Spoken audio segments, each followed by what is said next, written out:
नमस्कार, आप सभी का एक बार फिर से स्वागत है भक्ति ज्ञान चैनल में। आइए सुनते हैं नाग पंचमी की व्रत कथा।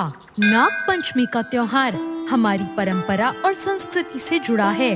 नागों के साथ जहां तमाम रहस्य जुड़े हैं, वहीं ये जीवन की रक्षा करने वाले भी माने जाते हैं। नाग पंचमी पर विधिवत पूजन करने से नाग देवता की कृपा मिलती है। साथ ही व्रत कथा पढ़ने या सुनने का भी विधान है। तो आइए सुनते हैं नाग पंचमी की कथा। प्राचीन काल में एक सेठ जी थे जिनके 7 पुत्र थे और सातों का विवाह हो चुका था। सबसे छोटे पुत्र की पत्नी श्रेष्ठ चरित्र और सुशील थी, परंतु उसके कोई भाई नहीं था। एक दिन उस घर की बड़ी बहू ने घर लीपने के लिए पीली मिट्टी लाने के लिए सभी बहुओं को साथ चलने को कहा, तो सभी एक साथ डलिया और खुरपी लेकर मिट्टी खोदने निकल पड़ी। जब बहुएं मिट्टी खोद रही थी, तब वहाँ एक सर्प निकला, जिसे बड़ी बहू खुरपी से मारने लगी। यह देखकर छोटी बहू ने उसे रोका और कहा, इसे मत मारो, ये बेचारा निरपराध है। यह सुनकर बड़ी बहू ने उसे नहीं मारा। तब वो सांप एक और जाकर बैठ गया। तब छोटी बहू ने उस सर्प से कहा, तुम कहीं मत जाना, मैं अभी लौट कर आती हूँ। इतना कहकर वो सबके साथ मिट्टी लेकर घर चली गई और अपने कामकाज में फंसकर सर्प से किया वादा भूल गई। जब उसे दूसरे दिन वो बात याद आई, तो वो सर्प के लिए दूध लेकर उसी स्थान पर पहुंची। सर्प अभी भी उसी स्थान पर बैठा था, जिसे देखकर छोटी बहू ने बोला, सर्प भैया नमस्कार। सर्प ने कहा, तू मुझे भैया कह चुकी है, इसलिए तुझे छोड़ देता हूँ, नहीं तो झूठ बोलने के कारण मैं तुझे अब तक डस लेता। वो बोली, भैया मुझसे भूल हो गई, मैं उसकी क्षमा मांगती हूँ। तब सर्प बोला, अच्छा, तू आज से मेरी बहन हुई और मैं तेरा भाई, जो मांगना चाहती है मांग ले। वो बोली, भैया मेरा तो कोई भाई नहीं था, अच्छा हुआ जो तुम मेरे भाई बन गए। फिर कुछ दिन बीत गए, सावन आया, सभी बहुएं अपने मायके जाने लगी। छोटी बहू के कोई नहीं था, इसलिए वो उदास हो गई। इतने में वो सांप मनुष्य का रूप रखकर उसके घर आया और बोला, मेरी बहन को भेज दो। सबने कहा, इसका तो कोई भाई नहीं है, फिर तुम कौन हो? वो बोला, मैं दूर के रिश्ते में इसका भाई लगता हूँ, बचपन में ही बाहर चला गया था। उसका विश्वास दिलाने पर परिवार लोगों ने उसकी बात मान ली और छोटी बहू को उसके साथ भेज दिया।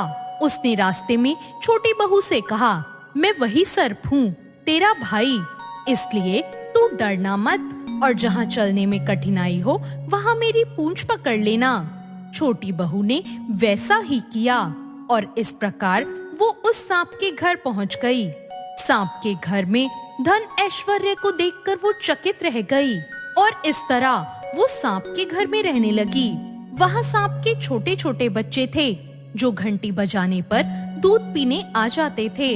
एक दिन सर्प की माता ने कहा, मैं काम से बाहर जा रही हूँ, तुम बच्चों को दूध ठंडा करके पिला देना।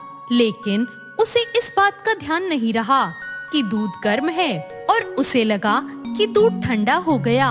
उसने घंटी बजा दी और सभी बच्चे दूध पीने आ गए, जिससे उनका मुंह जल गया। यह देखकर सर्प की माता को बहुत गुस्सा आया, परंतु सर्प के समझाने पर वो चुप हो गई। तभी सर्प ने कहा, बहन अब तुमको घर जाना चाहिए। तभी सर्प और उसके घर वालों ने उसे बहुत सा सोना चांदी जवारात वस्त्र आभूषण देकर उसके घर पहुंचा दिया। इतना ढेर सारा धन देखकर बड़ी बहू को उससे जलन होने लगी, तो वो कहने लगी, तेरा भाई तो बड़ा धनवान है, तुझे तो इतना धन दिया है, लेकिन इतना धनवान होने पर उसे एक सोने की झाड़ू इन्हें झाड़ने के लिए देनी चाहिए थी। जब सर्प को ये पता चला, तो उसने सोने की झाड़ू भी लाकर दे दी। सर्प ने छोटी बहू को हीरे मणियों का एक अद्भुत हार दिया, जिसकी प्रशंसा उस राज्य की रानी ने भी सुनी और वो राजा से बोली कि सेठ की छोटी बहू का हार मुझे चाहिए। राजा ने मंत्री को हुक्म दिया कि उससे वो हार तुरंत ले आओ। मंत्री ने सेठ जी से जाकर कहा, महारानी जी ने छोटी बहू का हार मंगाया है, वो हमें दे दो। सेठ जी ने डर के कारण छोटी बहू का हार उन्हें लाकर दे दिया। छोटी बहू को यह बात बहुत बुरी लगी। उसने अपने सांप भाई को याद किया और उससे प्रार्थना की, भैया, रानी ने हार छीन लिया है, तुम कुछ ऐसा करो कि जैसे ही रानी वो हार पहने वो सर्प बन जाए, और जैसे ही वो मुझे लौटा दे तो वो हार फिर से हीरो और मणियों का हो जाए। सर्प ने ठीक वैसा ही किया। जैसे ही रानी ने उस हार को पहना वैसे ही वो सर्प में बदल गया। यह देखकर रानी चीख पड़ी और डर गई। यह देखकर राजा सेठ के पास खबर भेजता है कि छोटी बहू को तुरंत भेजो। सेठ जी स्वयं छोटी बहू को लेकर राजा के दरबार में उपस्थित हुए। राजा ने छोटी बहू से पूछा, तूने क्या जादू टोना किया है? मैं तुझे दंड दूंगा।